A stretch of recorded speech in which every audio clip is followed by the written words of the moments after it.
사랑은 오래 참습니다. 우리는 사랑이 얼마나 중요한지 잘 압니다.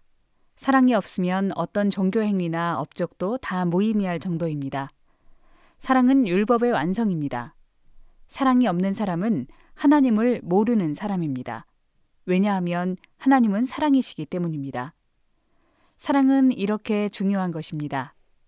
그런데 도대체 사랑이 어떤 겁니까? 사랑은 오래 참는 것입니다. 참는 게 뭡니까?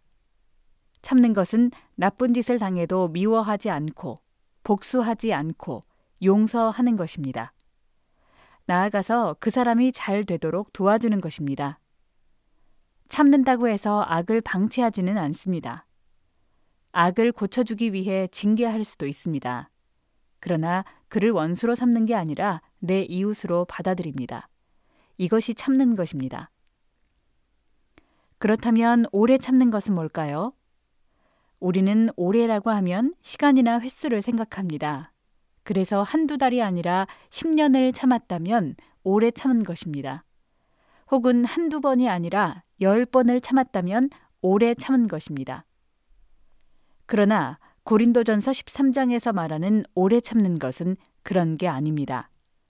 끝까지 참는 것입니다. 그래서 10년을 참았어도 이제는 더 못 참겠다고 하면 오래 참은 것이 아닙니다. 10번을 참았어도 11번째에 참지 못하고 싸운다면 오래 참은 것이 아닙니다. 끝까지 참아야 오래 참은 것입니다.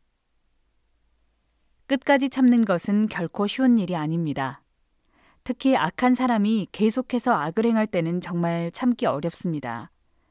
그러나 우리가 참된 믿음과 사랑으로 산다면 끝까지 그에게 보복하지 않고 그를 버리지 않고 이웃으로 받아줘야 합니다. 그리고 그가 선한 사람이 되도록 도와줘야 합니다. 한 목사님이 TV 영화에서 고아원의 어린이들을 계속해서 학대하는 사람을 보고 너무나 화가 났습니다. 그래서 화를 참지 못하고 그 사람을 마구 비난했습니다. 가족들이 아빠 때문에 TV를 못 보겠다고 할 만큼 씩씩대며 화를 냈습니다. 그런데 갑자기 하나님의 음성이 들려왔습니다. 너는 내 앞에서 어떤지 아느냐? 너도 한번 따져볼까? 목사님은 갑자기 머리가 하얘지며 할 말을 잃었습니다. 아, 그렇지. 나도 저 사람 못지않은 죄인이지. 그런데 하나님이 다 용서해 주셨지.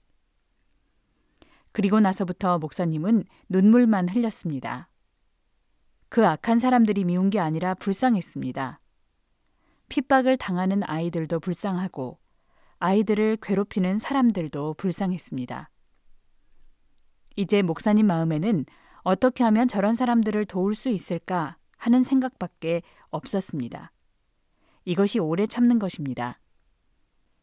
진정한 사랑은 이런 오래 참음으로 이웃을 받아주고 변화시키는 것입니다.